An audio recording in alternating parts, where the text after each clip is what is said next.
কোনো ব্যবস্থা হয়েছে নি? তুঙ্গ দোয়ায় চাকরি একখান ঠিক করিয়া আইছি। আলহামদুলিল্লাহ, বেতন কত? বেতন কত সেটা জানি তুই কিরবে।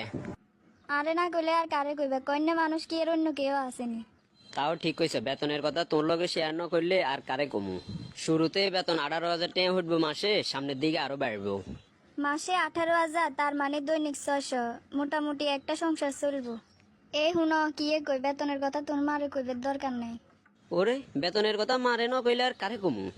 আর ওই বুয়া মানসিকের বেতনের কথা কইলে বাড়তি একটা টেনশন ঢুকি যাইব, দরকার নাই বেতনের কথা কইবের। যদি জিজ্ঞাই এলাই আর বেতন কত তাইলে হিগারে কিয়া কমু। এক কথা কই কাটি যাবে ভাই, কিছু কি শিখে দন লাগেনি। কি রে বাবা, তো চাকরির কোনো খবর আসেনি? আমার জান আলহামদুলিল্লাহ অনেক দোয়ায় চাকরি একান হাইছি। যাক আল্লাহ, নতুন চাকরিতে তোর বেতন কত? আর বউ তো কইছে বেতনের কথা মারে কইতাম না, সিস্টেমে ঘুরে দিই কথা। মা কোম্পানি ছোট